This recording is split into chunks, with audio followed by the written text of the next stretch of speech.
Hola, bienvenidos, welcome.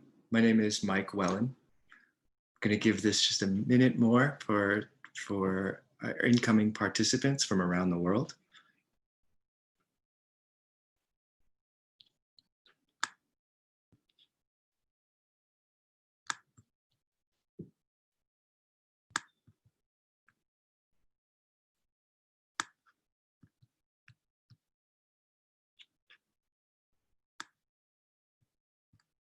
Thank you for joining us today. I see you over there and you over there. This is an incredible global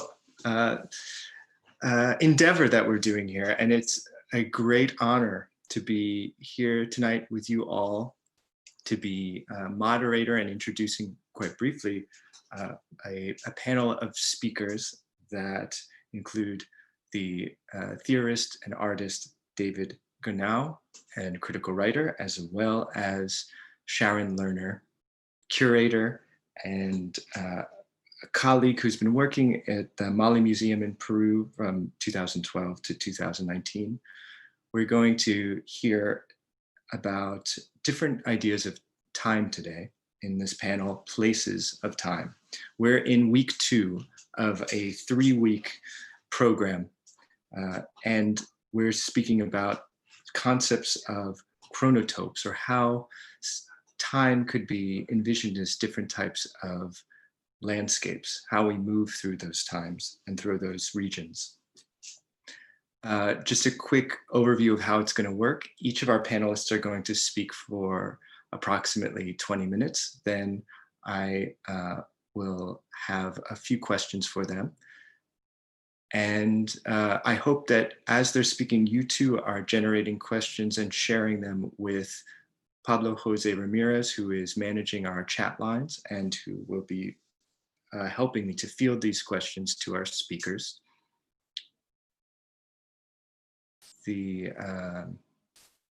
We'll see how we have probably about 30 minutes of talking freely around the questions that you pose, and my hope is that that today's conversation can be a construction in time, that we can somehow use this to be a point of reference in our thinking as we move forward around concepts, both in these 3 weeks of programming, but also well into the future. And I want to encourage you to look at the Constellations online forum, where you can see essays written by our panelists.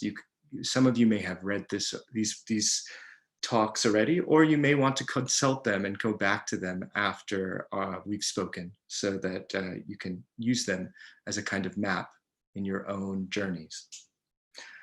I wanted to just take a moment before we jump into the discussion to, in this act, this hope of creating a kind of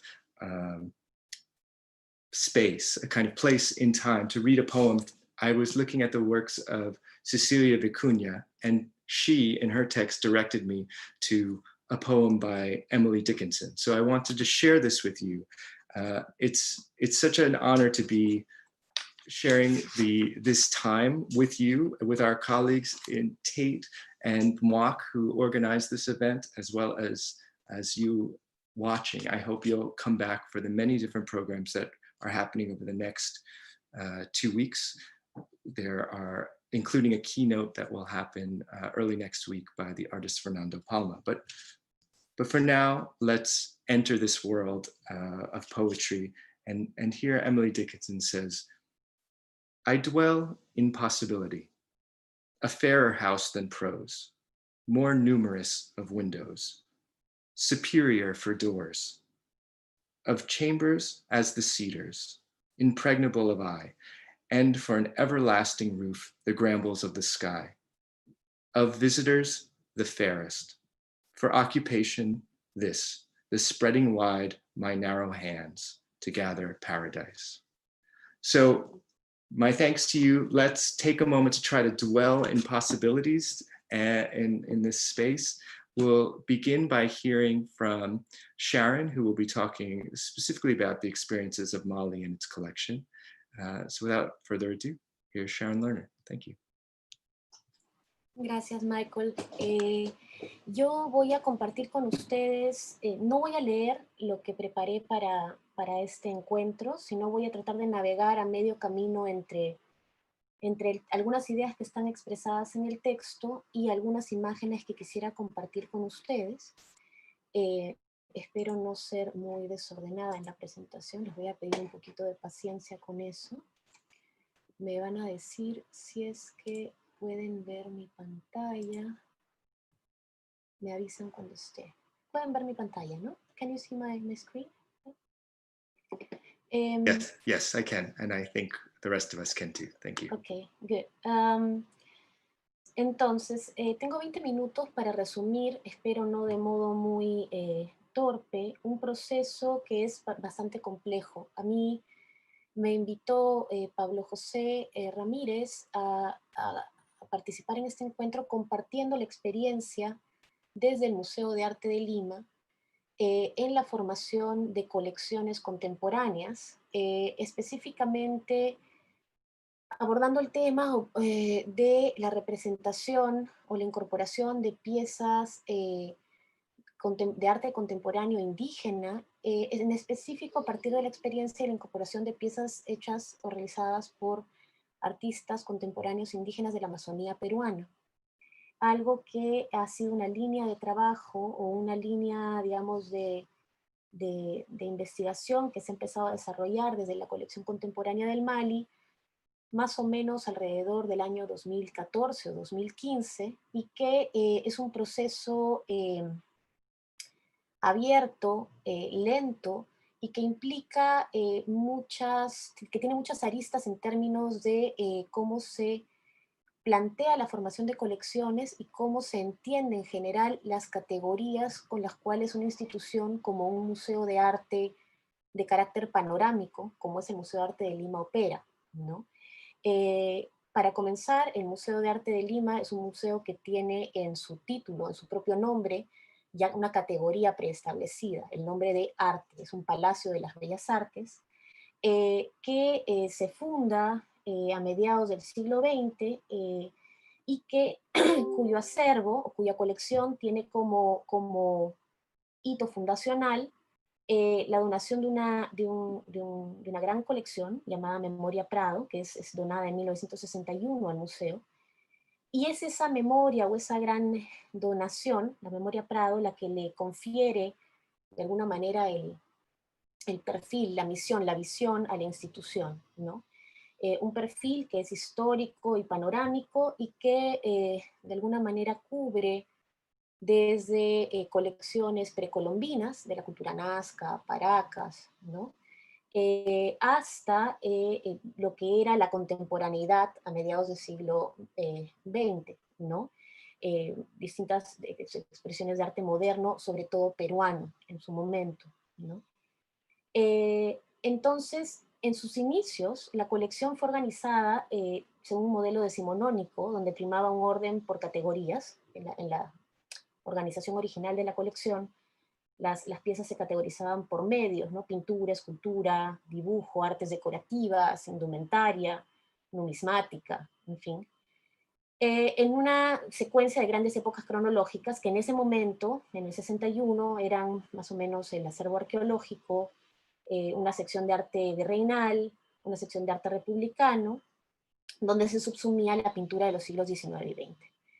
Pero no es sino hasta probablemente mediados de los 90, en un periodo largo en el que se dio la gestión de Natalia Magluf, que fue, digamos, la primera curadora en jefe y posteriormente directora del museo, hasta el año 2018, que todos estos lineamientos de la colección empiezan a repensarse y además empieza a pensar de modo sistemático en la formación de colecciones, ¿no? Con la creación de comités especializados de adquisición y los lineamientos que de alguna manera determinaban la formación de colecciones se amplían para incluir géneros que no estaban contemplados antes, ¿no? Y paulatinamente se abre a concepciones del arte más vinculadas a cultura material y visual, en un sentido más extenso. Eh, Durante la gestión de Magluf se inicia, por ejemplo, una colección de fotografía que antes no existía como categoría en la institución, tanto histórica como moderna, y también se empieza a incluir de modo más sistemático y a partir de investigaciones muy concretas diversas expresiones de las tradiciones regionales, ¿no? Sobre todo del sur andino o de los Andes centrales, mates burilados, pintura campesina, varas de baile, entre otras manifestaciones. Incluido, por ejemplo, un núcleo que es bastante reciente de textiles andinos, del sur andino, de los siglos XIX y XX. Algo que, por ejemplo, es muy coleccionado internacionalmente, pero que no ha encontrado necesariamente a nivel institucional en el Perú un espacio de reflexión, ¿no? Y que es una de las manifestaciones más desarrolladas, digamos, de técnicas artísticas a nivel regional, ¿no? De Sudamérica en general y a nivel mundial, diría.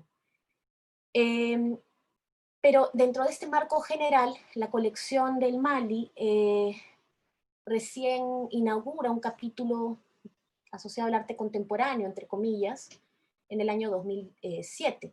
En el año 2007 se inicia, se forma un comité de adquisiciones de arte contemporáneo y es recién en el año 2008 que se destaca una curaduría de arte contemporáneo en la institución. Antes eso no existía. Entonces, bajo la premisa que a nivel institucional en el país no había políticas de formación de colecciones y menos de colecciones contemporáneas, de arte reciente, de lo que estaban produciendo los artistas en los últimos 30, 40 años, el museo siente la necesidad de llenar este vacío de alguna manera, que es un vacío muy grande, y desde el 2007 se aboca rápidamente a la formación de una colección que busca recoger sobre todo la producción de artistas contemporáneos peruanos, pero no solamente peruanos, porque no se concibe a sí misma como una colección nacional, sino como una colección que hable a una comunidad específica. O sea,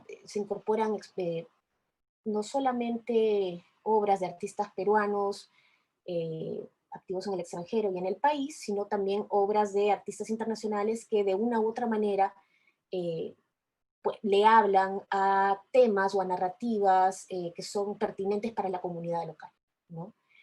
Y en los primeros años hay muchísimas necesidades vinculadas además al espacio de Lima, porque finalmente es un museo de arte de Lima, de la ciudad capital, ¿no? Eh, desde recoger expresiones del no objetualismo, arte que responde a los contextos de violencia política vividos entre 1980 y el año 2000, eh, recoger de alguna manera muchas expresiones artísticas locales que responden a la aparición de una cultura popular de carácter migrante y urbano inéditas hasta ese momento. Y dice, rápidamente se hace un núcleo de la colección muy fuerte, pero cada cierto tiempo los lineamientos de funcionamiento de la colección son revisados para ver de alguna manera qué espacios no están siendo recogidos, ¿no? Aquí podemos ver una vista, por ejemplo, del segundo piso del Palacio de la Exposición, donde se exhiben las colecciones históricas, las panorámicas que van, a la izquierda pueden ver cerámicos precolombinos, y dan la vuelta y llegan hasta representaciones de, el indigenismo de inicios del siglo XX en el arte peruano, ¿no? Con un biombo que presenta una genealogía de los incas al ingreso.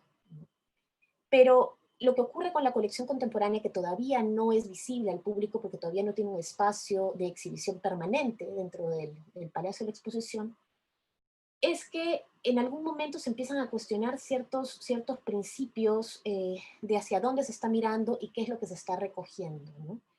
En el año 2014 eh, se empieza a pensar, ingresa una pieza que es bastante, creo, emblemática para el trabajo que voy a compartir ahora, que es esta pieza del artista Muru Ibora, Bruce Rubio Churay, ¿no?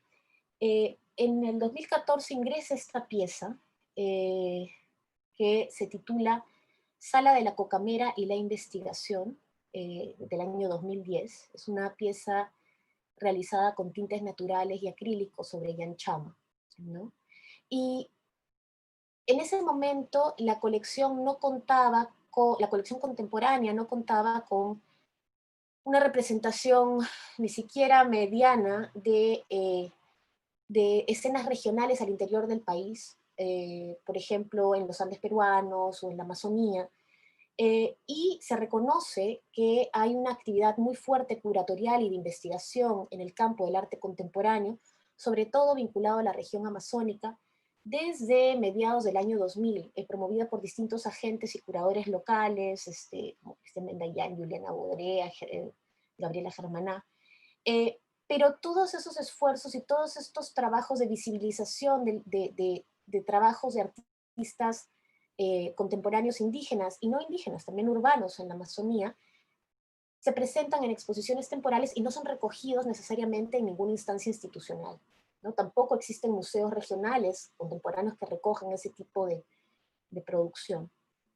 Entonces el museo, reconociendo de alguna manera este punto ciego, decide empezar a indagar cómo podría empezar a recoger este tipo de trabajos y cómo este tipo de trabajos entran en diálogo dentro de con las narrativas que se plantean en la colección contemporánea, porque la colección contemporánea no se plantea como un trabajo guiado por categorías de la historia del arte, ni criterios teóricos, sino por grandes narrativas que cruzan los intereses de los distintos artistas y que apelan a preocupaciones de la comunidad específica a la cual servimos, ¿no?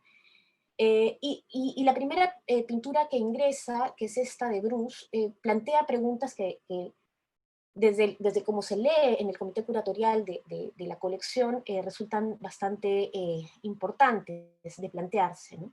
Voy a leer un pequeño texto sobre la pieza. La obra titulada Sala de la Cocamera y la Investigación podría ser leída como un comentario sobre el ideal de representación ilustrada de una de las instituciones principales de la modernidad, es decir, el museo. La pieza, de gran formato y pintada con tintes naturales sobre llanchama, un soporte hecho en base de corteza de árbol, representa la visita de un grupo de jóvenes estudiantes de antropología a la comunidad de Paucarquillo para estudiar sus usos y costumbres. Con aparente ironía, la pintura pone en cuestión los modos de representación científica de la cultura occidental como fuente de conocimiento.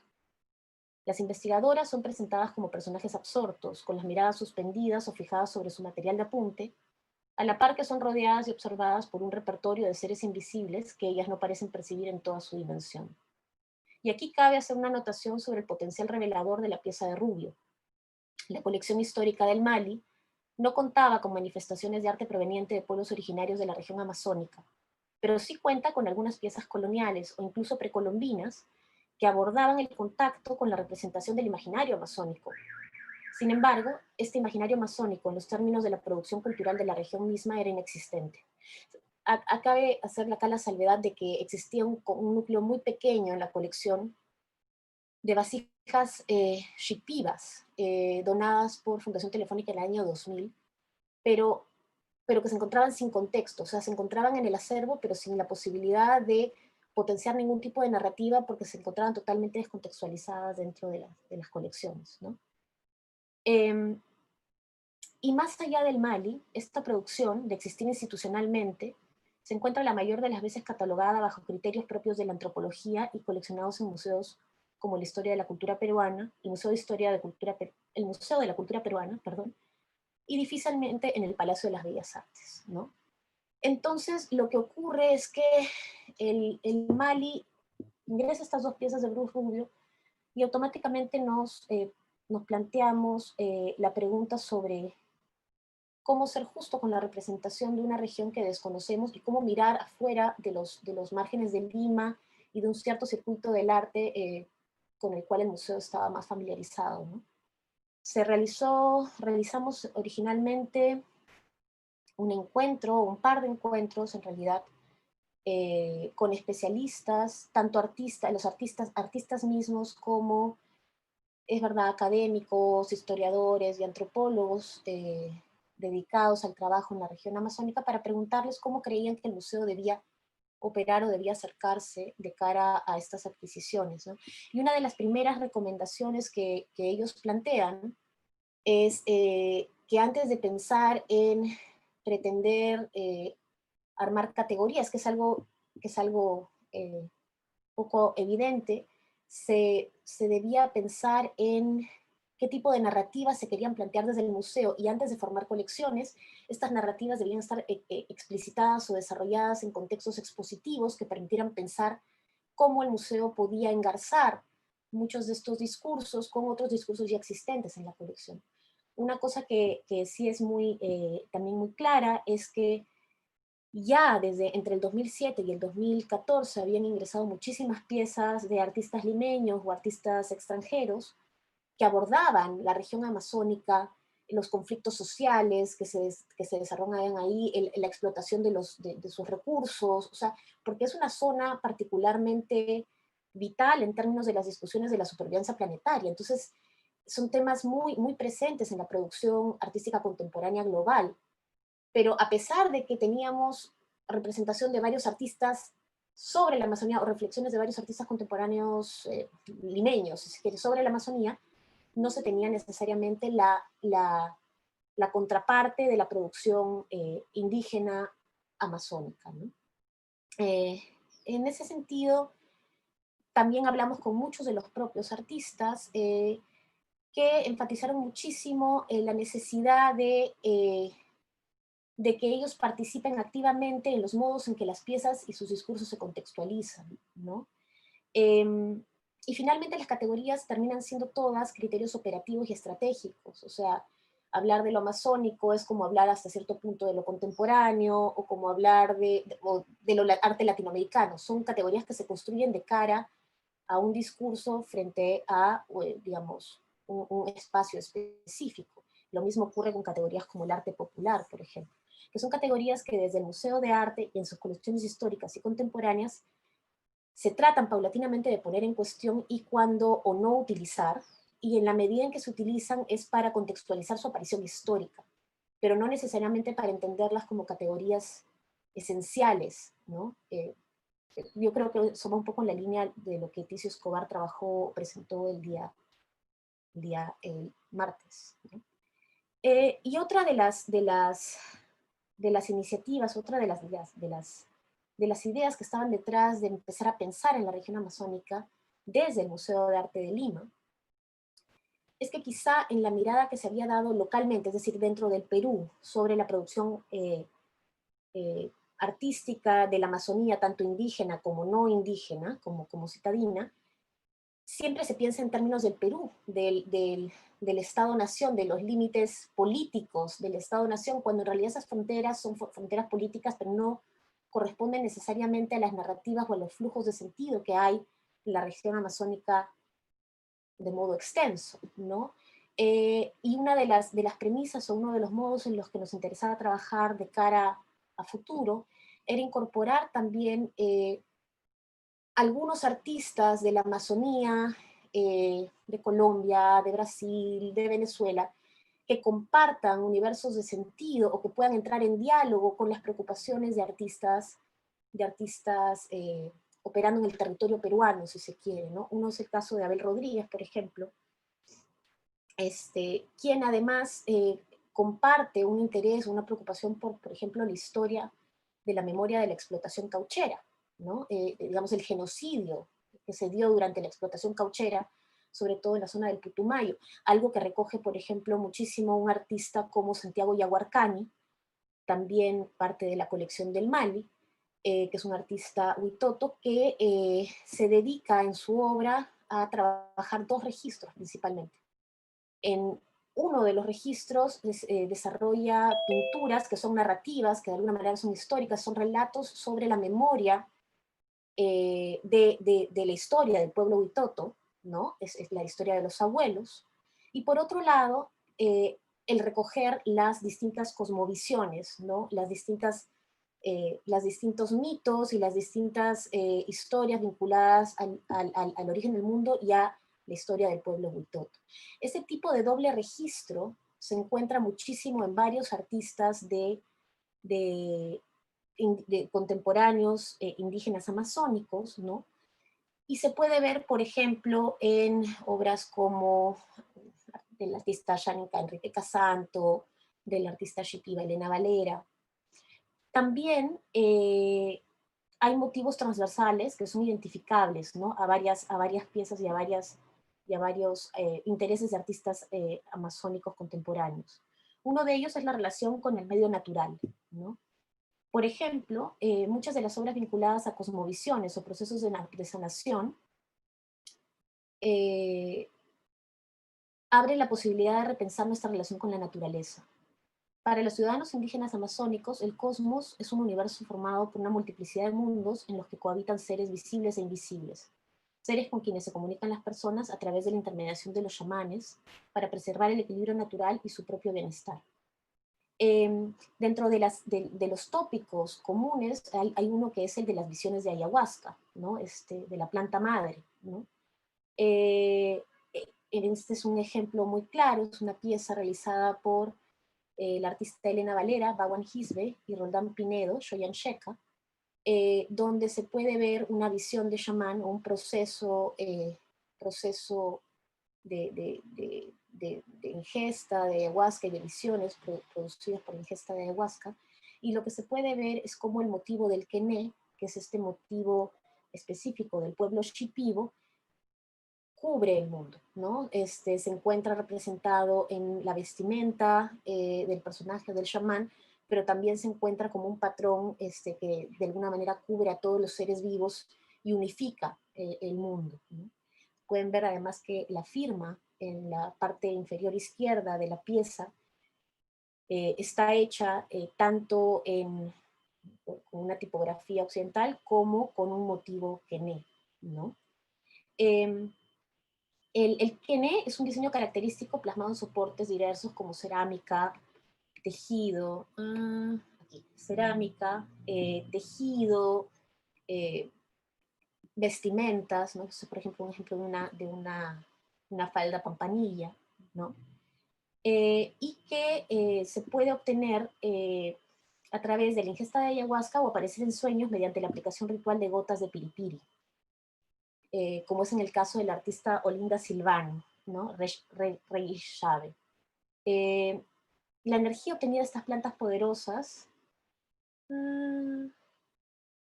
ok, en fin, el quené es representado de muchas maneras, pero hay muchos artistas contemporáneos que, como la propia Olinda o la propia Elena Valera, que toman estos motivos tradicionales, ¿no? Que son ancestrales, y que los adaptan a nuevas formas de pintura contemporánea, ¿no?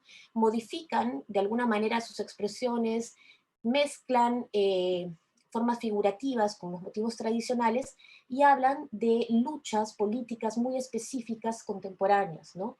Como la situación de la mujer, o por ejemplo, esto es una pieza muy reciente de Olinda, que es una reflexión sobre el mundo del matico, es decir, la planta del matico, que es una planta que se toma y se dice que ayuda mucho con la sanación respecto a la pandemia del COVID, ¿no? Por ejemplo, la propia Olinda, que se contagió de COVID, tomó el matico para pasar el proceso, ¿no?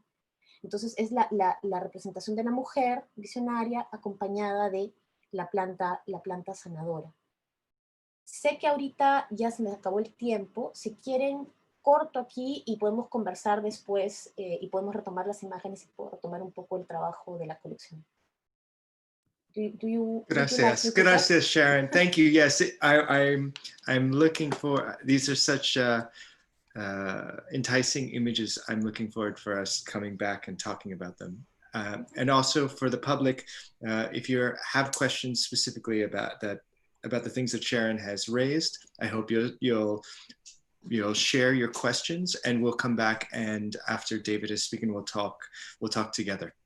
Thanks. And now, David, yeah, please join us. Thank you. You can hear me all right? Yep, loud and clear. Thank you, Sharon and Mike and Pablo, for the invitation. I'm talking to you from Oscana, Regina, Saskatchewan, which is in northern Turtle Island, also known as Canada. The territory is also known as Treaty 4, which is the traditional territory of the Cree, the Saulteaux, Lakota, Dakota, Nakota, and the homeland of the Métis, which is my nation. So the title of my talk is Radical Currents, Indigenous Art in the Future Continuous. So Indigenous, that word, is not just a collective noun for peoples formerly known as Aboriginal. It's a word used to describe those first peoples who struggled to decolonize themselves and the world. The Indigenous are globally connected folks who choose to identify and ally with each other more than with those who maintain colonial power. Their connections are forged negatively by shared oppression and positively by sharing strategies that you use to resist that oppression.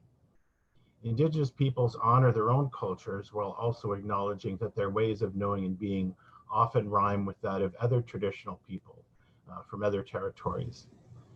So these are living philosophies that emerge from the earth and are contrary to colonial, patriarchal, capitalistic, and anthropocentric models.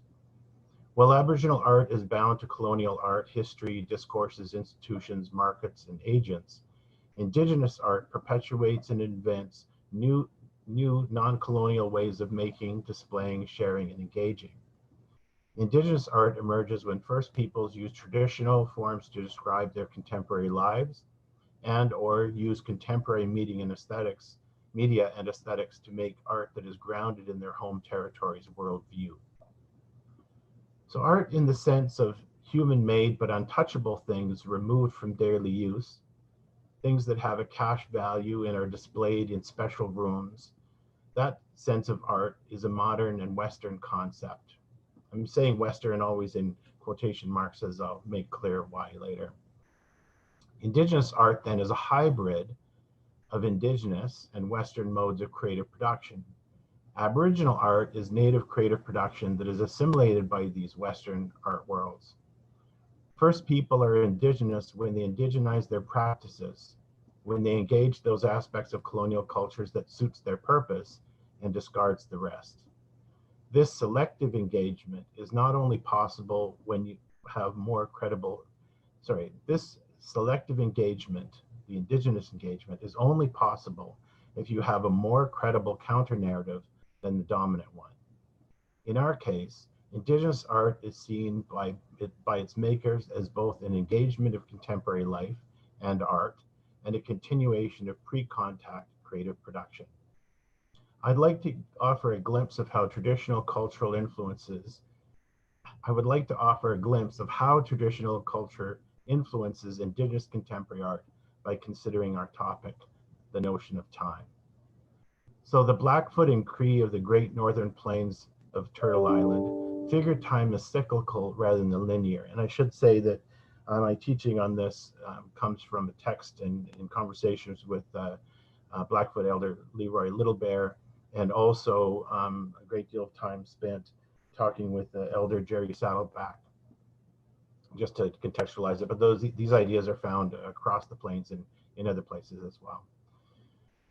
The turning Earth produces a succession of days and nights, and its solar orbit creates seasonal cycles, inspiring patterns of migration and innumerable other natural and cultural rhythms. The Enlightenment, colonial, capitalist, empirical imaginary pictures time as a straight line, a point extending from somewhere to elsewhere in the middle of nowhere.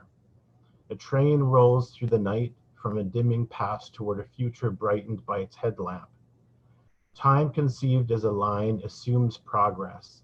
It imagines time as history, as an entity, a singular entity moving in one direction. It centers humans as time's protagonists. It privileges newness over repetition. It represses attention to time's pulse and reverberations, and the fact that time is not only duration, but also a medium. Blackfoot elder and legal scholar Leroy Little Bear explains that the fact that everything is in flux, in quotations, results in a concept of time that is dynamic but without motion. Time is part of a constant flux but goes nowhere. Time just is, close quote.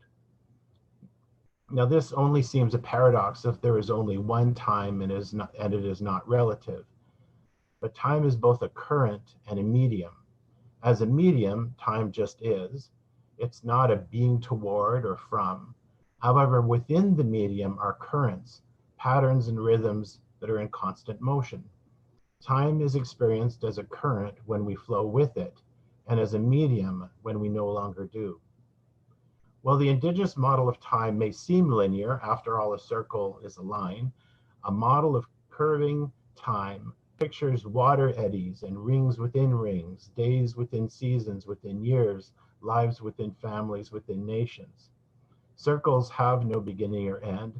Such a model centers the continuous present we actually experience.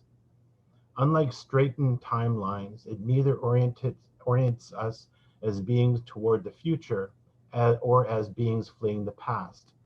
Looping time is focused on the lived current moment, the currents that carry us in an ever-present, but one that is also intimate with other iterations of that moment. Imagining time's curves inspires spirals, springs, and coils. These overlapping seeming circles touch without quite being each other. The current season echoes the last and presages seasons yet to be experienced. They are alike, kin, but not copies. The same goes for all instances of your life. Your life is like other lives, but not identical. Cyclical time recognizes reiteration, recurrence, and other timely rhythms. It embraces how your lived currency is engaged with all other currents. This model values complex relationality, visiting and revisiting, telling and retelling, making and remaking. Indigenous understanding of time is inseparable from bodies and place. Time as a medium just is, but as a current, it is experienced by specific bodies in particular places. And Leroy Little Bear explains it this way, in quotations. In Plains Indian philosophy, certain events, patterns, cycles, and happenings take place in certain places. From a human point of view, patterns, cycles, and happenings are readily observable on land. Animal migrations, cycle of plant life, seasons, and so on. Creation is continuity. If creation is to continue, then it must be renewed. Renewal ceremonies, the telling and retelling of creation stories, the singing and re-singing of the songs, are all humans' part in the maintenance of creation, close quote. Indigenous philosophy and practice, then, is holistic and entangled, is generalist, process-orientated about iteration, continuity, and firmly grounded in a particular place and community. I assume we all agree that Indigenous people and settlers are human beings. We are not essentially different, but our ideas and practices make it appear so. If so, then it is important to resist constructing false dichotomies of Western and Indigenous as though they were essentialist categories that resist agreement. Both ways of being are polyphonous and full of dissent. It is reactive, reductive, and inelegant to articulate the Indigenous as only the opposite of Western, and similarly to describe the West as if it were internally consistent only serves to reify its power. Rendering the West as a singular narrative is convenient for one kind of argument, but seeing, for instance, how its repressed contents mirror Indigenous philosophy suggests that a dominant habit such as the Enlightenment, colonial, capitalist, empirical imaginary might just be a momentary preference of the powerful rather than a natural fact. Such stubborn habits can eventually be displaced by a more holistic and generous project that is already latent in the hearts of its citizens. While the West, as in the colonial capitalist aspect, has a singular sense of time, not every Westerner agrees. Ancient Greeks, for example, had competing concepts of time. Chronos embodied linear time, while aeon personified circular time. Chronos and chronology only came into ascendance during the Renaissance and then especially in the Enlightenment. Chronological time, with its sense of the inevitable march of history, of progress, the central position of timekeepers, and their feelings of superiority over the untimed, became important conceptual fuel for colonialism. Scientific concepts like light years are neutral, but when welded into the chronological aspects, light years inspires a moving toward alternative planets and away from the one we are currently ruining. Aeonic time, Indigenous time, encourages being in an intimate relationship with the current we actually occupy. Central to its imaginary is the idea and practice of migration and return. A caution: just as the West often lacks coherence and consistency, few First Peoples are paragons of their traditional teachings. Natives live under occupation and with programs of aggressive assimilation and racism. Reserves are not utopias. Indigenous is not a settled position. It's an aspirational identity, a recovery and creative mission that attempts to continue the best non-colonial ways of knowing and being into the future. In practical terms, the art world, institutionalized art history and studio instruction are colonial when they prefer the chronological art survey over networks of aesthetic kinship and webs of mentorship. When they are oriented towards the future or the past over the lived and continuous present. When they center on novelty and progress over continuity and reiteration. When they measure worth according to capital rather than in terms of sharing, gifting, and engaging. So there are two broad Indigenous art projects. One works within the colonial art institutions one works within colonial art institutions in an education and reform project. The other is a separatist struggle to develop a network of Indigenous curators, critics, publics, and sovereign spaces. Decolonization is a practice of undoing. Non-colonial action is the practice of doing otherwise. It includes looking for homologies in settler and Indigenous societies, ways of being and knowing repressed by the colonial imagination. Finding such common truths and reviving it is essential to our collective survival. Indigenous philosophy and practice, including contemporary art then, embodies and celebrates past and future as a continuous present. In grammar, the future continuous refers to an unfinished action or event that will be in progress at a time later than now. Indigenous contemporary art as future continuous is the recognition that our work is forever incomplete and also always part of later and previous projects. Thanks very much. David, thank you so much. It's a pleasure. I had the fortune of reading your essay ahead of time, but to see you read it, to hear your voice, to hear the iteration, different things jump out at me. I want to thank both of our speakers. I have a couple of questions. I hope the audience, they've already started sharing some, and I hope we'll get a few more. David, I want to start with you. I think what's so interesting to me is the way that you and Sharon are approaching this subject today from two very different points of view, or from two different standpoints. And that's in the sense, let's say, that you've offered us a very thoughtful conceptualization around indigeneity and around Indigenous time,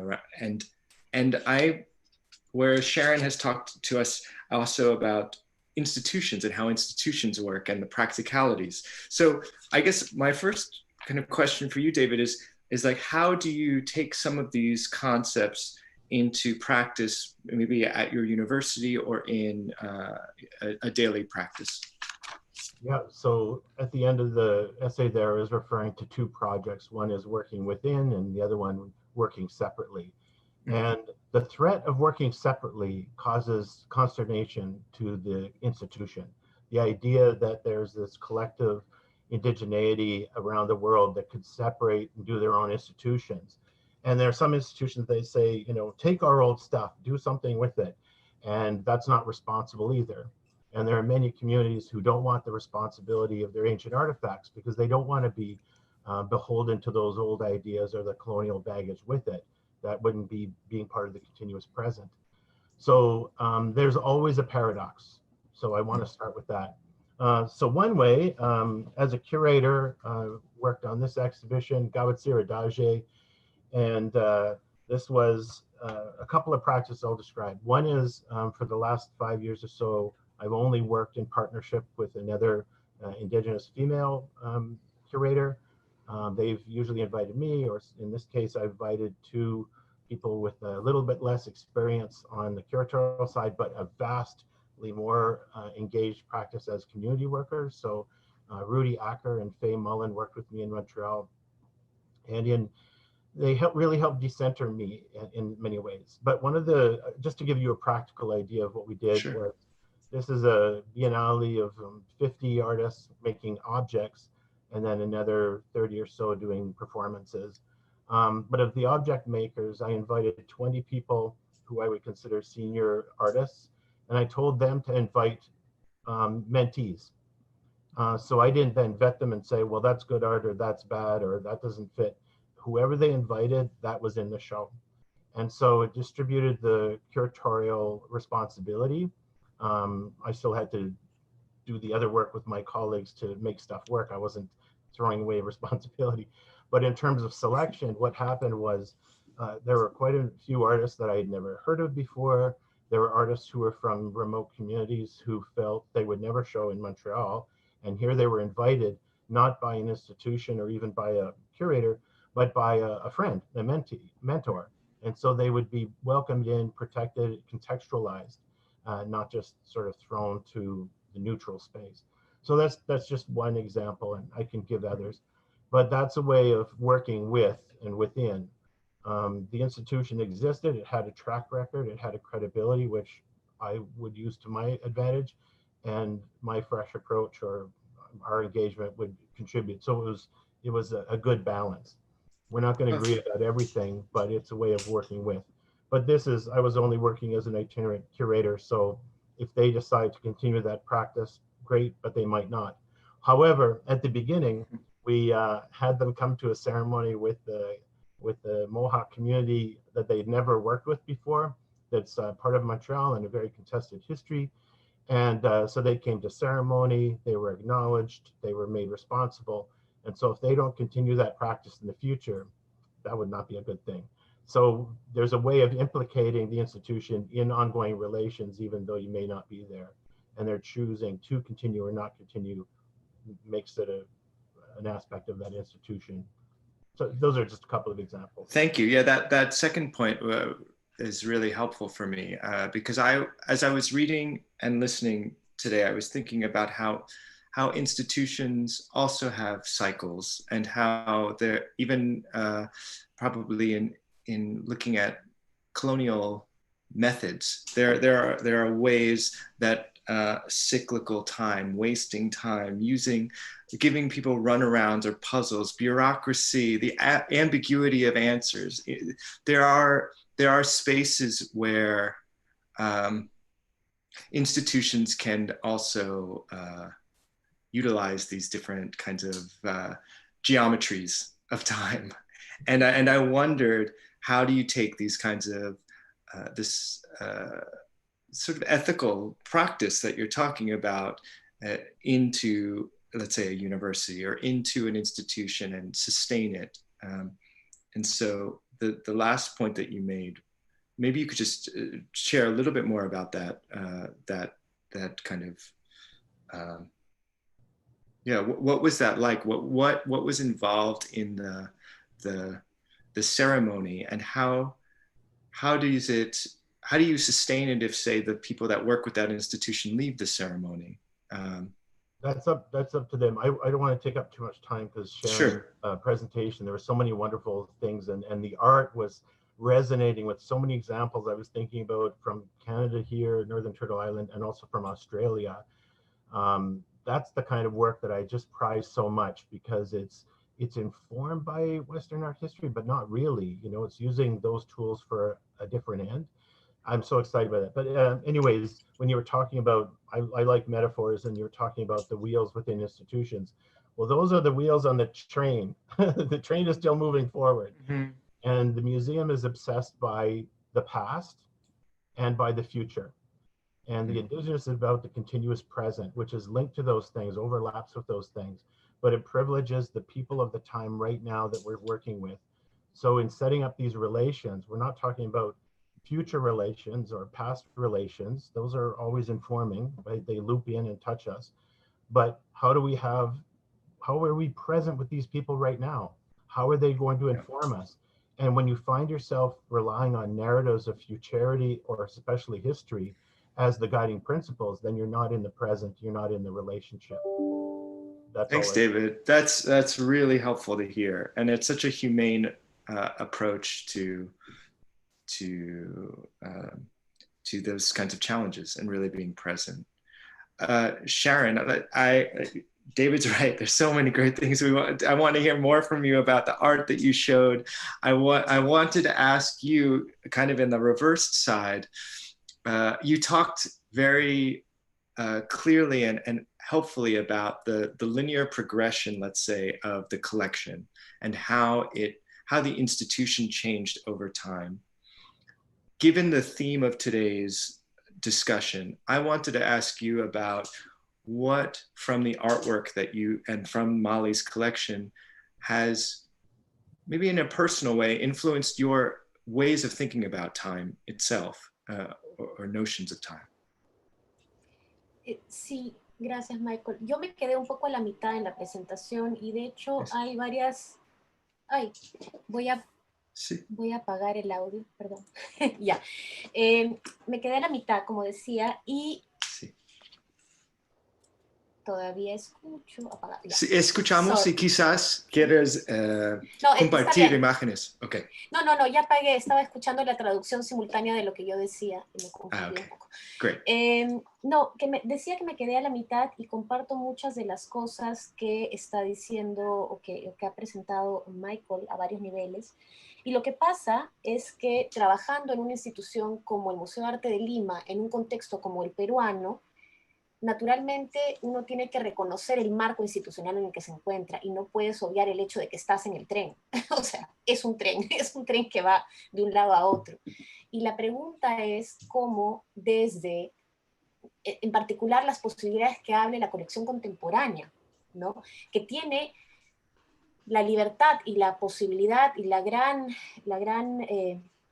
que abre el gran espacio para imaginar otros modos de entender toda esta carga que trae el museo y que tiene la posibilidad de abrir espacios intersticiales para releer aquello que fue montado, para cuestionarlo desde el presente, para abrir lecturas transversales desde estas colecciones y sobre todo asumir la propia paradoja que la institución tiene, o sea, asumir su contradicción.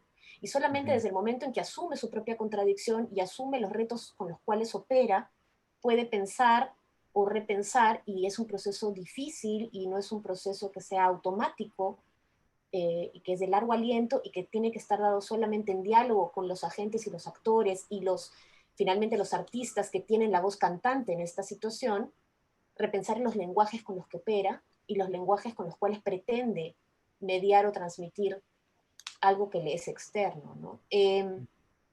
En este pequeño focus group, porque nosotros estamos institucionalmente en un momento muy, muy inicial de la discusión, ¿no?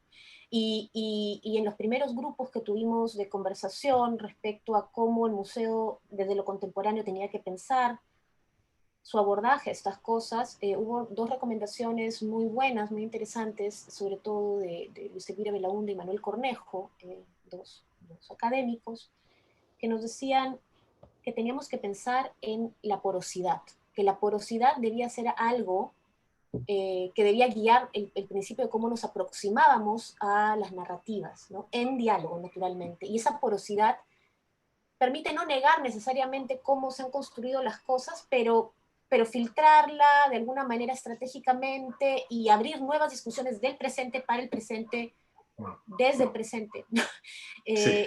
y que de alguna manera nos permitan proyectarnos de un modo más complejo, ¿no? Y eso se puede dar a varios niveles con algunos de los trabajos que hemos mostrado, que además, hasta cierto punto, hablan de una temporalidad, hablan de un tiempo distinto, ¿no? La lógica del quené se puede observar desde piezas históricas hasta las piezas más actuales o hechas recientemente, pero a la vez también hay lenguajes que se reinventan, hay discursos políticos que se insertan, y toda esa complejidad puede ser insertada dentro de la narración histórica, ¿no? Y puede potenciarse mucho si es que esta narración histórica se abre. Ahorita el museo se encuentra en el proceso, además, y hay que reconocer que esa colección histórica está inscrita dentro de una lógica de modernidad, se encuentra en un proceso de repensar el rehanging del segundo piso de la colección histórica, porque el museo ha estado cerrado todo el año, sobre todo por la pandemia, ¿no? Y en medio de la coyuntura y de lo difícil que ha sido institucionalmente esto, porque también hay que tomar en cuenta que el Perú no tiene un contexto como el de Canadá o algunos países europeos donde hay desarrollos institucionales, nacionales, públicos distintos, con fondos, con la posibilidad de desarrollos institucionales más formales y también independientes y autogestionados, sino que hay una fragilidad institucional muy, muy grande a nivel sistémico, a nivel nacional. Entonces, hay el reto extra de trabajar desde la precariedad de la propia institucionalidad. O sea, la institución no es el canon necesariamente frente al cual uno se tiene que oponer, sino que es otra instancia de la fragilidad con la que uno tiene que negociar y operar para construir. Un poco por ahí, no sé si respondo en algo. Sí, sí, gracias. Bueno, I don't know if David or if Sharon, if you have questions for each other before I open it up to some of the questions from our audience. I have a question for Sharon. Just you were sort of alluding to now, but in your talk, you were talking about how it was very interesting, the idea that you're not dealing with a canon in a sense at the moment because of the newness and fragility. But I'm wondering, when you bring these new categories in or new representations of underserved people or unrecognized people in these artworks, how do they then shift the curatorial concepts, ideas, and you were referring to narratives? Lo principal ahí, y eso no queda claro en la presentación porque digamos, la comisión de este talk era sobre todo hablar de la incorporación de arte contemporáneo indígena, pero en la colección contemporánea no hay una distinción entre arte indígena y arte no indígena, es arte contemporáneo, y las narrativas cruzan de una manera mucho más fluida. Hace poco hicimos una exposición que fue hecha relativamente rápido y que no quise presentar porque yo tengo un proceso autocrítico bien fuerte respecto a cómo se hizo, pero que fue una primera aproximación a la noción de esta colección contemporánea expandida, y se llamaba Amazonías, en plural, pensando precisamente en cómo la idea de arte amazónico es finalmente una construcción y es una etiqueta estratégica, pero que no es una realidad, y que bajo ese moto se puede englobar una multiplicidad de horizontes de interés y de producción y de historias que cruzan desde la preocupación por la destrucción del ecosistema amazónico hasta cuestiones vinculadas a la tecnología y la asociación entre la tecnología y probablemente una noción mucho más desarrollada de lo que pueden ser el entendimiento del cosmos asociado a las visiones, o sea, distinto tipo de tramas, de redes que se pueden tejer, y esas son las narrativas que finalmente se construyen en la colección a grosso modo. Hay un eje narrativo de la colección desde su inicio que tiene que ver, por ejemplo, con la experiencia de la violencia política en el Perú entre 1980 y el 2000, sobre todo con la lucha entre el Sendero Luminoso y el MRTA contra las fuerzas del Estado, y muchos artistas desde sus distintos lugares de enunciación y sus distintas experiencias responden a esto, y hay muchos artistas amazónicos que responden a su experiencia en sus comunidades del conflicto. Ese es, por ejemplo, otro eje narrativo, y no es que sea arte contemporáneo indígena o arte limeño contemporáneo, son narrativas que cruzan la totalidad de la colección, ¿no? Que todavía no están presentadas quizá en un despliegue público porque no hay un espacio todavía para la presentación de la colección permanente, pero cuando eso ocurra va a tener que ser en diálogo con muchos agentes de distintos fueros, ¿no? Gracias. Thank you. I think slightly in relationship to what you've been speaking about, Sharon, I wanted to bring in a question from one of our audience members, Anabella Acevedo, who asks about the materials and the kinds of work that Mali is collecting. I will just read it as an English translation. She says, very good presentations. I love the work Sharon shared. I was left wondering if the museum houses works by indigenous artists who work with practices such as installation and performance. I'm going to add to Annabella Acevedo's question, just to say maybe you could, in answering this, share with us images again, some of the things that we didn't get to see earlier in the presentation. Sí, claro, puedo tratar de compartir de nuevo mientras les hablo un poquito. Para responder la pregunta de Anabela, no sé qué va a pasar ahorita en las imágenes que viene después, pero en el caso de muchas de las piezas que han ingresado a la colección de artistas contemporáneos indígenas, hay una predominancia, de la Amazonía sobre todo, hay una predominancia del formato pictórico, de la cerámica y del bordado, que son realmente medios tradicionales que de alguna manera se reinventan dentro de sus propias figuraciones, ¿no? Porque naturalmente el tipo de imágenes que se generan ahora no son los motivos tradicionales tampoco, ¿no? Pero en el caso de otro tipo de formatos, Olinda Silvano, por ejemplo, trabaja muchísimo el tema de intervenciones murales. Realiza muchísimas intervenciones de muralismo quené en la ciudad de Lima, ¿no? Y algunos artistas están incursionando mucho también en el trabajo de diseño de moda o de, ¿no? de la aplicación de muchas de estos motivos a otros campos. En el caso específico de instalaciones o performances, quizá no tanto, se da más en artistas que se mueven en un universo quizá de un imaginario andino o centroandino. Tenemos piezas, por ejemplo, de Antonio Paucar, que es un artista huancaíno, pero del pueblo de Asa, pero que se ha formado en Alemania y trabaja muchísimo en performance, ¿no? Fue alumno de Rebeca Horn, pero trabaja muchísimo con motivos del imaginario andino. Pero en el caso específico de lo amazónico, prima una visualidad asociada a la imagen pictórica, al bordado y a la cerámica, ¿no? Esta es una imagen de Gerardo Petzaín, una cosmovisión One Piece. Esta no se encuentra en la colección. Estoy mostrando algunas imágenes que formaron parte de la exposición Amazonías y que permiten entender conexiones entre distintos pueblos amazónicos. Este caso es muy bonito, por ejemplo, es un conjunto de vasijas aguajún, con un proyecto promovido por Irma Tuesta y Ana Uribe, que son... Irma Tuesta es una artista aguajún muy interesante, que lo que hizo fue abocarse a ayudar a las mujeres aguajún a reaprender las técnicas tradicionales de la cerámica que fueron siendo olvidadas en los años 90, producto de la violencia y de una situación bastante precaria de violencia política.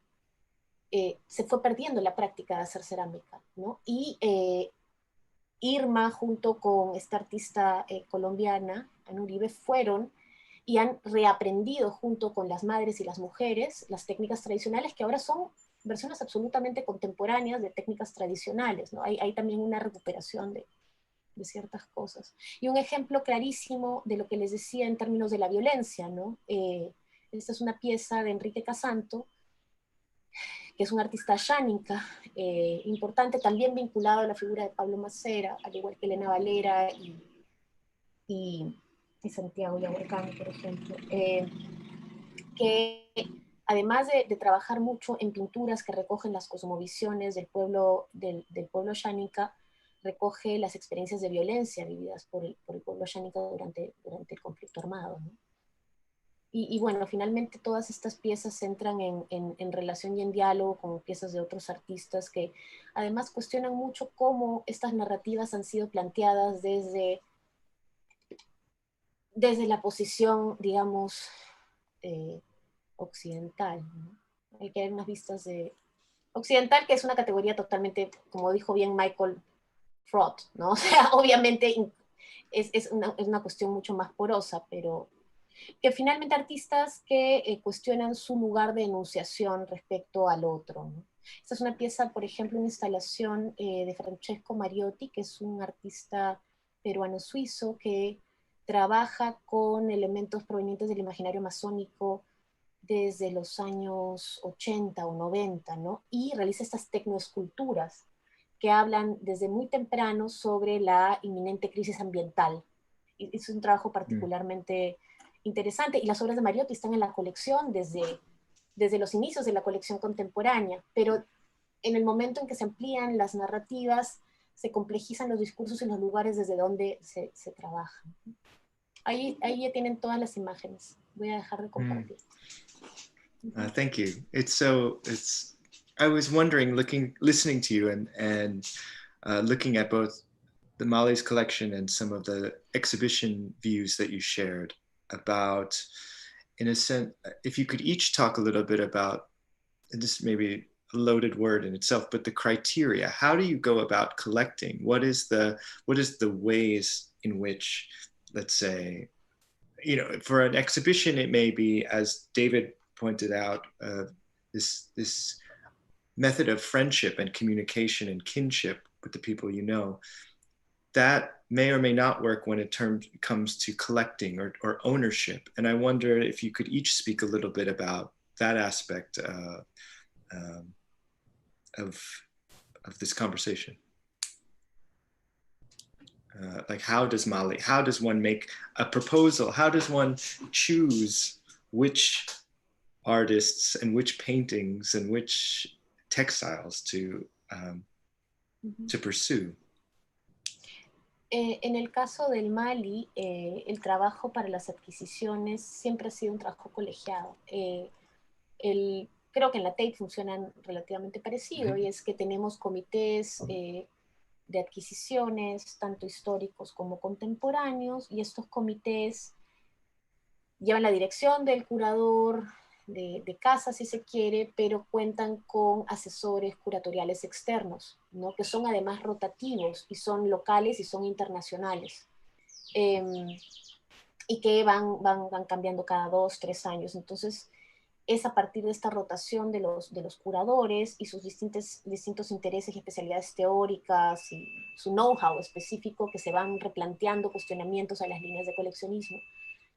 Y esto va de la mano con lo que se trabaja o lo que se trabajaba por los equipos curatoriales desde dentro, de mano con otro comité, que es el Comité Cultural, que de alguna manera plantea cuestiones para repensar los lineamientos teóricos de formación de colecciones, y con comités consultivos específicos para los distintos temas que se trabaja, como operamos con el caso de la Amazonía, ¿no?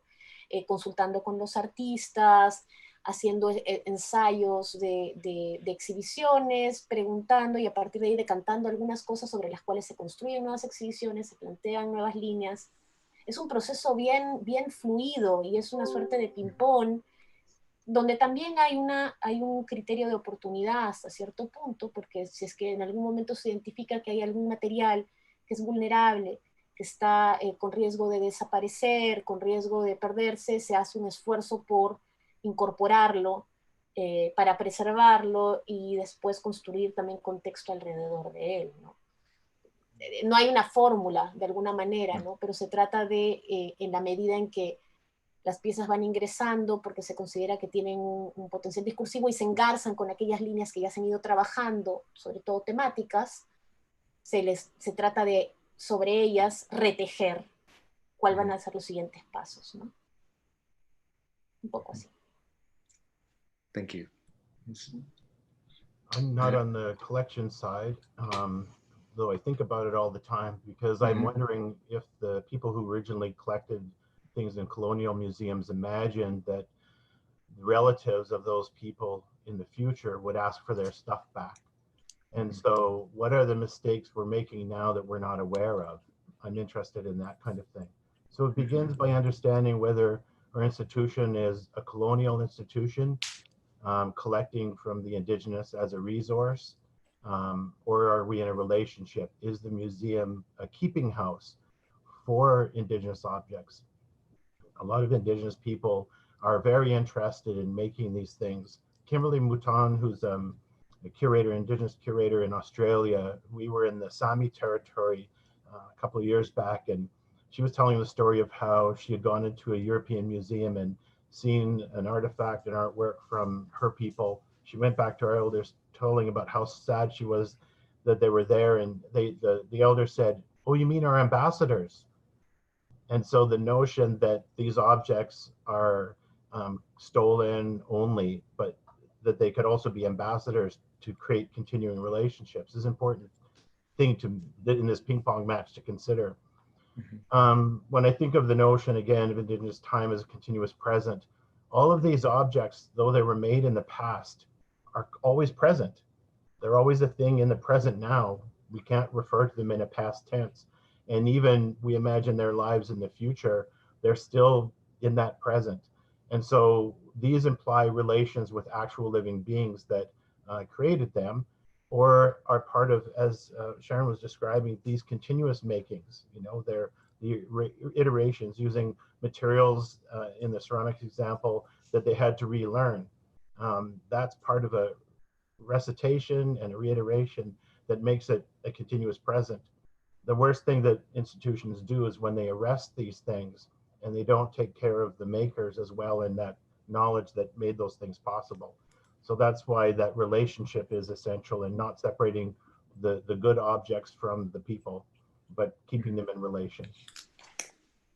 Thanks, David. There's a question from one of our audience members, Rodrigo Lopez, that I'd like to share with you.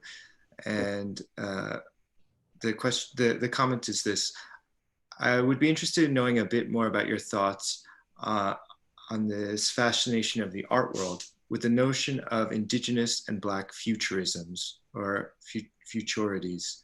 It feels sometimes more of a trend that covers urgent matters in the present. And I had that your notion of the future continuous in a way is a very powerful critical response to those discourses. So yeah, maybe you can just tell us a little bit about your thoughts on futurisms, futurities. It's a very important mode of thinking in Canada, Northern Turtle Island, especially. Jason Lewis, Gavanati, and others have been doing some really heavy lifting in this area. But it's also been a way in which, as in past times, Indigenous folks, Indigenous thinkers and artists have been able to partner with Black folks. And that's been disrupted by certain colonial ways of thinking. I'm only going to speak for our territories here. And by thinking forward to the future in parallel and sometimes together in overlapping ways, it's a way of thinking beyond and past a colonial relationship. So Indigenous people with Europeans, it's a way of partnering with others. Similarly, for the last maybe 20 years, Indigenous folks have been, artists and curators have been connecting, but I've only been part of those circuits that have been English speaking. So former British colonies, Australia, New Zealand, and so on.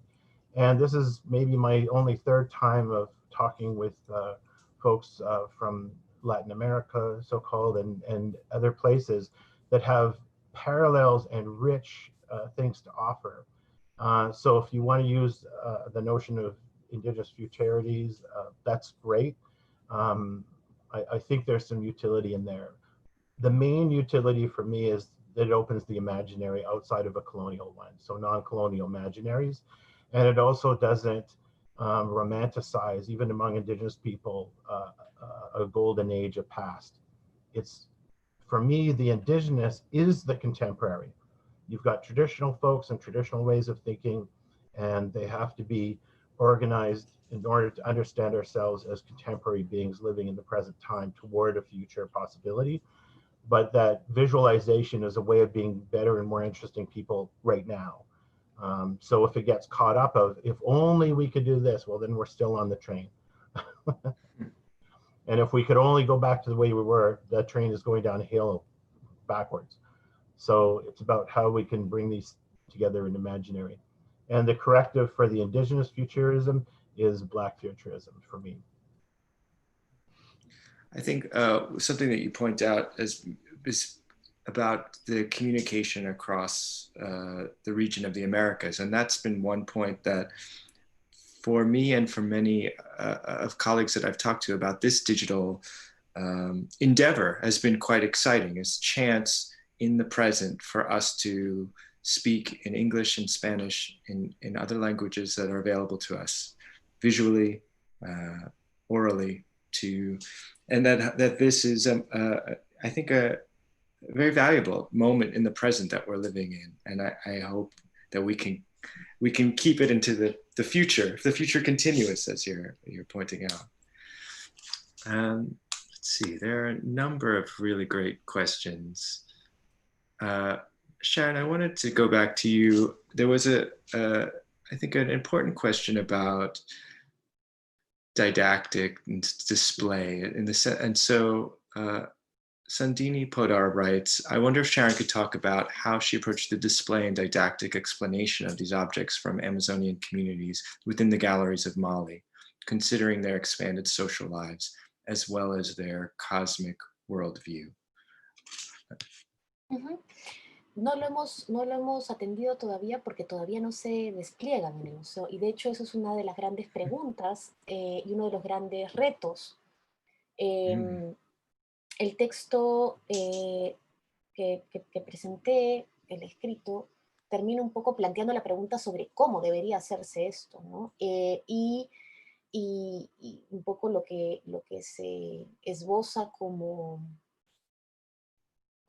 salida preliminar es que esto tiene que ser pensado con los mismos, precisamente, agentes, actores, creadores, para no tampoco imponer una lectura necesariamente errónea a su contexto, pero en diálogo con ellos, para que de alguna manera responda a la institución y responda también a la naturaleza de las piezas mismas, ¿no?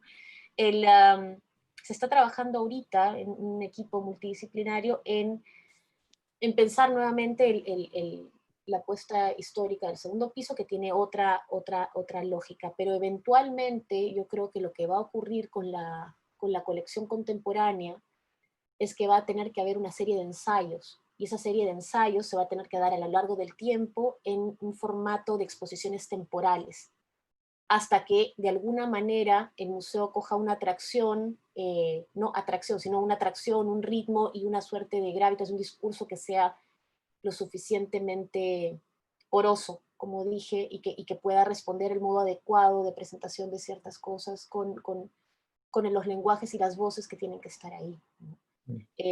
No va a ser una apuesta fija, no va a ser, o sea, es lo que puedo adelantar o puedo imaginar, que no debería ser una apuesta fija, no debería ser algo hierático, algo que sea explicativo de nada, sino que sean ensayos que desde la contemporaneidad de las colecciones permitan múltiples lecturas y múltiples modos de imaginar la contemporaneidad, ¿no? Desde las piezas mismas. Pero van a ser ensayos curatoriales, y yo creo que eso es lo único que uno se puede plantear a estas alturas, ¿no? Eso. Gracias, Sharon. I like the porosidad of your answer, right? The sense that, and so I would invite you at home who are thinking about these questions, if you have ideas, I think we'd all love to hear them, read them, share them. Maybe this is the chance to start furthering that set of questions. David, I wonder from your own experiences, if you have some insights you might share about that aspect of interpretation. Those essays are very, very important. Even the opportunity to think for this panel and to write that short essay had me put ideas together that I hadn't really collected together all at once. And then it allows someone to take that research thinking and apply it in some practical way. And so I want to talk about the front lines of our practices, and that's the education component. In a previous show of maybe 5 or 6 years ago called Moving Forward, Never Forgetting, that I curated here in this city with Michelle Lavallee, it was about a very sensitive subject about Indian residential schools. And we felt, we could have the didactic panels and the essays and really be responsible, but it wasn't enough. We needed actual physical Indigenous people in the spaces with the work. So we hired people we called story keepers, who were knowledge keepers, who interviewed all of the living artists in the exhibition, their experiences of Indian residential schools. They had their own family experiences. They knew more than many of the curators at times, because they had these intimate relations. And then they were in the gallery, always one or two at the same time. And we also had a side that Dylan Miner, who's actually a Spanish-speaking Métis guy as well, one of the only connections with the non-English-speaking world I have in the indigenous field up here. But he had people serving tea and having discussions, so that whenever somebody would be approaching work with puzzlement, the story keeper would go there to that person and ask, do you have questions? Do you have concerns? And we had some very sensitive material, like an actual bed from an Indian residential school that just emanated. And people need to talk with another human being. So those essays help guide the thinking, but that frontline work of the educators, the docents, is indispensable to the future of all these sites.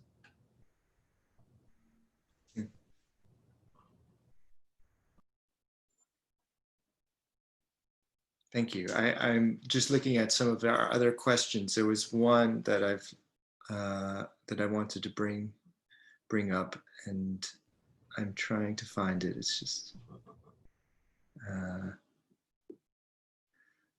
so there was one question here to preguntar para Sharon. ¿Cómo puede describirse el quene? El quene. That was one out there. It wasn't the first one I had in mind, but if you could speak a little bit about that.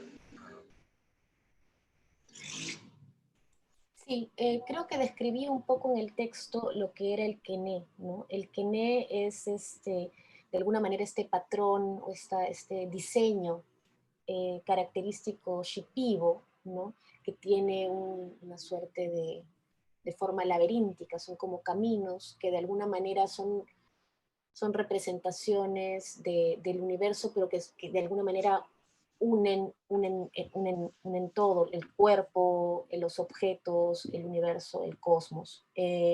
Normalmente el quené, este patrón, puede ser cantado por distintos chamanes o maestros. Normalmente el quené es diseñado por mujeres específicamente, a través de visiones de ayahuasca o, como mencioné, en algunos casos a través de la aplicación de piripiri en los ojos, que es una hierba especial. Y hay algunas maestras en el quené, que son aquellas que tienen la visión, que permiten, que tienen estas visiones de quené que pueden plasmarlo y que de alguna manera también lo pueden transmitir, ¿no? Pero es de alguna manera una suerte de patrón que une el cosmos, que une la totalidad del universo, el cuerpo y el afuera, que no es afuera, ¿no? Porque todo es parte de un todo. Lo estoy explicando un poco mal, pero esa es la idea de Thank you. And then a question for both panelists from Victoria Vargas has recently come in. How do you think that the indigenous time works in terms of heritage, and which is the role of art in this relationship of heritage and time? David, maybe you can. Sorry, I couldn't hear anything. Oh, apologies. So again, the question was for both panelists, but how do you think that the indigenous time works in terms of heritage? Which is the role of art in this relationship? Yeah, so for me, I see the native art world divided into three parts that are quite distinct with their own rules and locations. And the first is the traditional. So those are the things that are made for and within a community, but also might be shared in gifting and other exchanges with other people outside that community. But violating moral or actual copyright, you know, if you're copying their designs, you're taking something that somebody else has totem, that's a direct defilement of that. So you know it's a discrete thing that's owned by particular people in a particular location. And it is ruled by the idea of iteration. So learning from a master and passing that on is a traditional form. Aboriginal art for me, in context of Northern Turtle Island, refers to contact, works that are made within contact, within and for colonial situations, particularly for trade, for non-Indigenous audiences, and certainly non-local audiences. And that's the bulk of what people make. And none of these is a value judgment. It's just that, you know, if you go to art school, you learn the Western way and producing that way for Western audiences. But if it means that you're no longer making work for community, then that's a different type of practice altogether.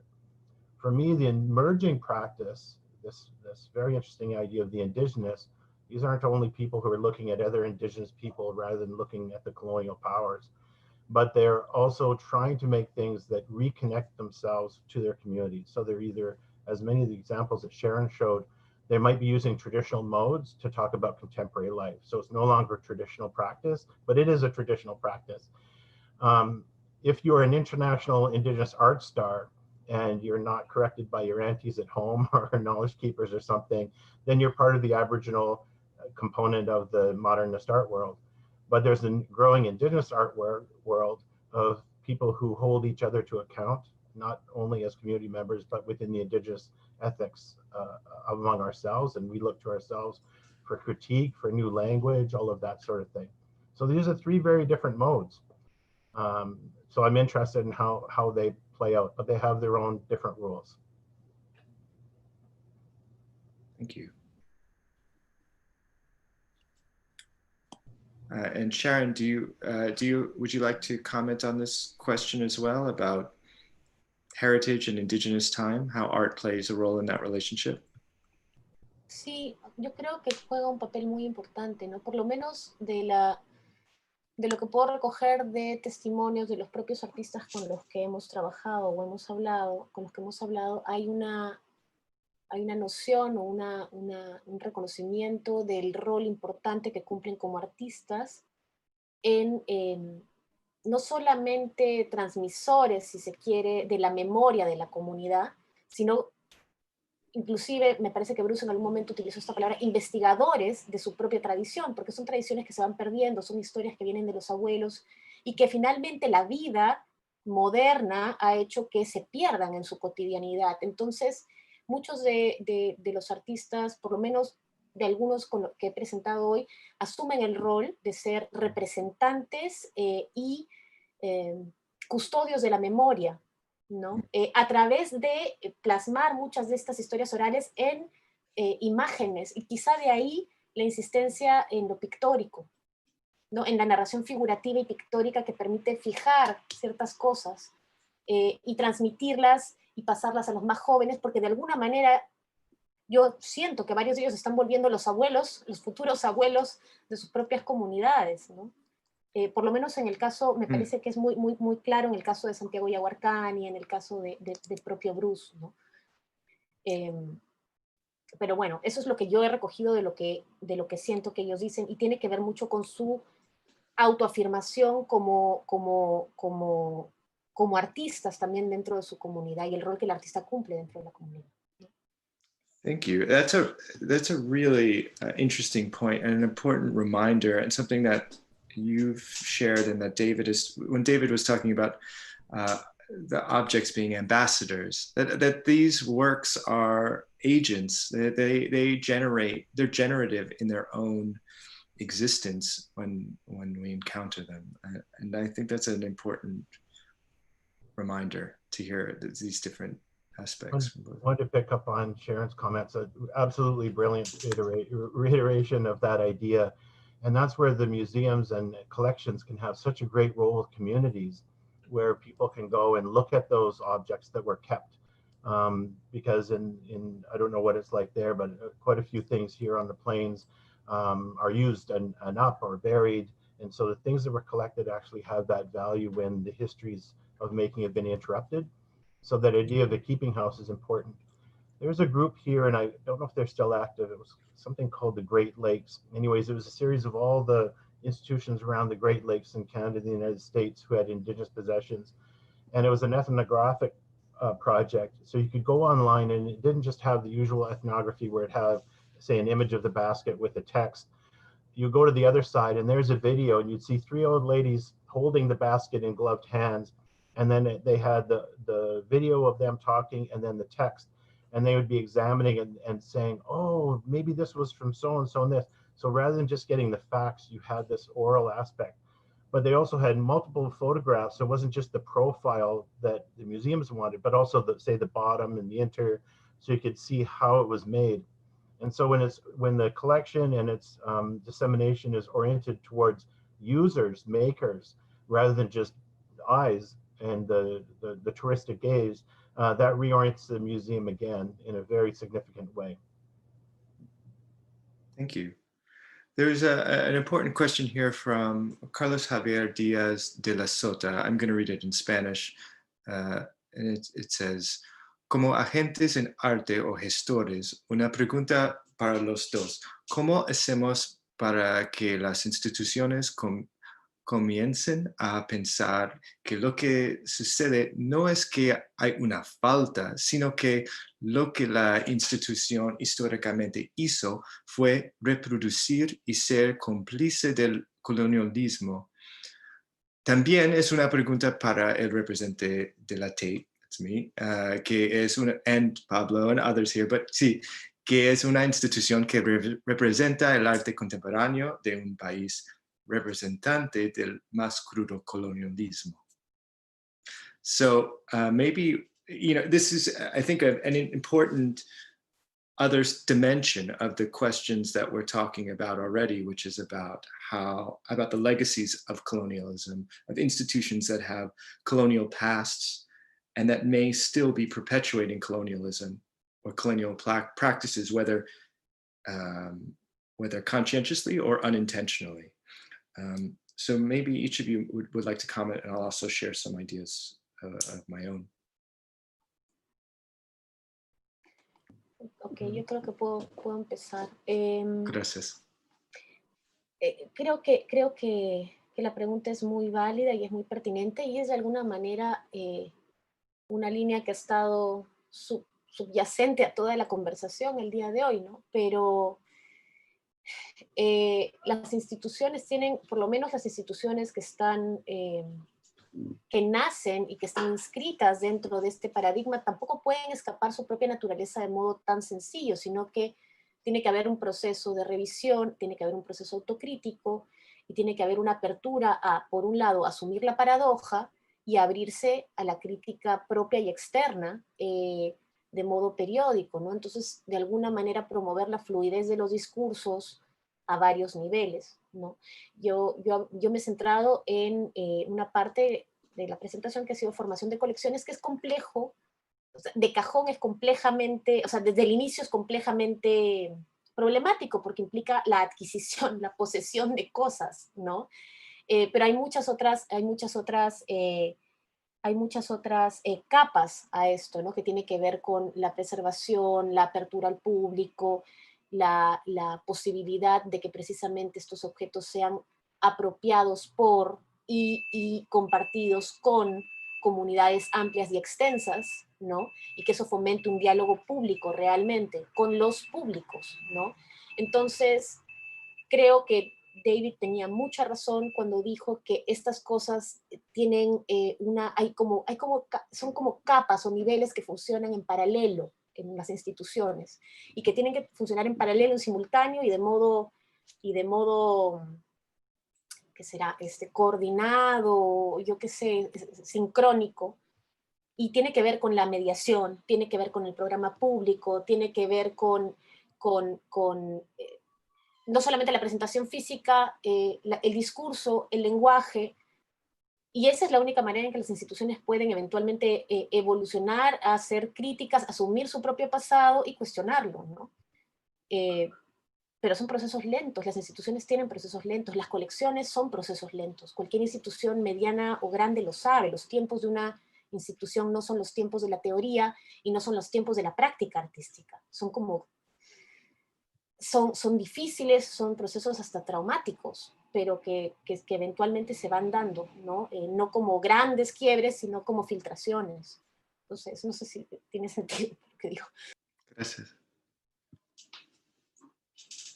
And David, maybe it makes a great deal of sense to me. I mean, I feel very fortunate to enter into museums and art galleries to do my work, and then I get to leave. I don't have that same burden.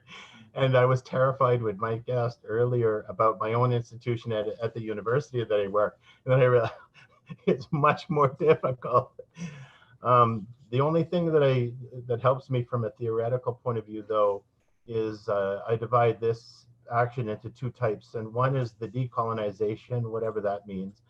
But it always centers the colonizer and the colonial institution and history. And so it's my least favorite, but you have to have a critical approach to understand a colonial legacy that persists even when you're unaware of it. But the other activity I call non-colonial action, and that's looking for literal practices that are non-colonial, ways of being and working that are not part of that legacy. And you try and do both simultaneously. And the wonderful thing about curatorial projects or artworks is that you can perform or enact them not as part of an institutional change, but as a momentary intervention. And people can look at that and you get a big public response and people say, whoa, we have to do more of that. That actually worked, you know? And so these little trials that happen for a month or two or longer are very important interventions to try doing new things different ways. Thank you. And just to add to just my own thoughts, because I was asked in this question as well, and I want to reinforce all of the ideas that we just heard. One thing I would add to this is that I had the privilege of hearing Okwuyen Wazer speak about institutions, and he was talking about the blind spots that institutions have, that they continuously will ignore or hurt or insult, whatever might be in that blind spot. But he offered in his talk hope, because he pointed out that institutions are people. It's really, and people change, and people can change, and they can make the same mistakes, but they can also change. And I think that remains to me a very important element of this, that it's a mass of people with very paradoxical competing ideas. There's no consistency once you get into the institutions itself, and that there are many, you know, there is a humanity to it that is really interesting and that can be changed. So that's one point that I just want to also put out there. The second is that even as an institutional curator, as someone who works for Tate, with Tate, at Tate, I tend to think of it as just a set of tools, right? As an organization through which but hopefully more, we collectively can do, or that can help make space, or can help encourage learning, help bring visibility to subjects. And I think that conversations like this, events like this, are part of the endeavor, this desire to change institutions, that they may have been colonial, or countries have very living colonial histories, but they can change. And by doing things like this in the present is in a way, the only way we can get to that next stage of changing them both from the inside and from the outside. I think we have time for maybe one more question, and one or two. The kind of with this sense of optimism, Gerardo Rojas, I don't know if he has this, but I think the question is optimistic. He writes, do you believe that institutions like Mali or MOAC could team up initiatives focused on building an indigenous artist community within the American continent? So I just wonder what in this present, continuous future, how do we think about these initiatives and collaborations going into and what happens? What are the benefits also of reaching across in a continental approach? I wonder what you'd each say to that. Yeah, one thing, I love your metaphor of the tool, because from a Heideggerian point of view, you know, he talks about the tool being when it's when it's working perfectly, it's an extension of the body like a hammer, and you're all part of one thing. But as soon as it's broken, you have to re-examine not only the tool, the thing that it's supposed to do, what it's supposed to do in your own body.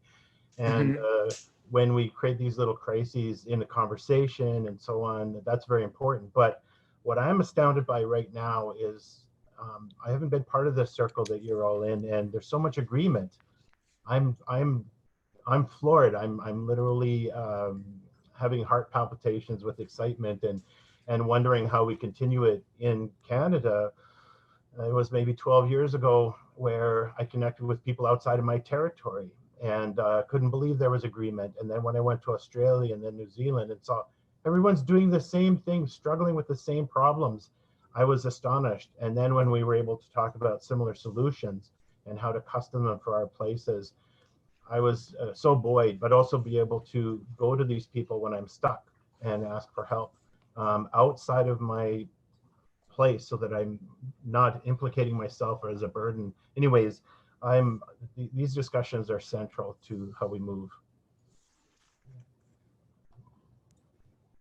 Yo también creo que este tipo de intercambios y discusiones a nivel internacional, regional e internacional de modo más amplio son fundamentales.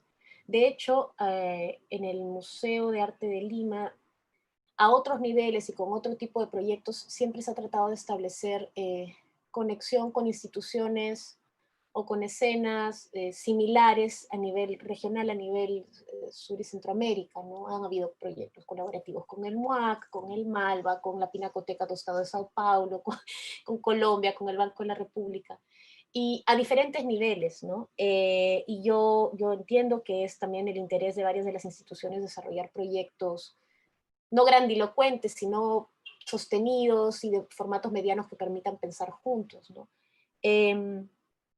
Y lo que me parece importante de lo que dice David también es que sí, que estos diálogos macro se tienen que dar porque hay muchas afinidades, pero también hay muchas diferencias y muchas especificidades que tienen que ser acotadas, ¿no?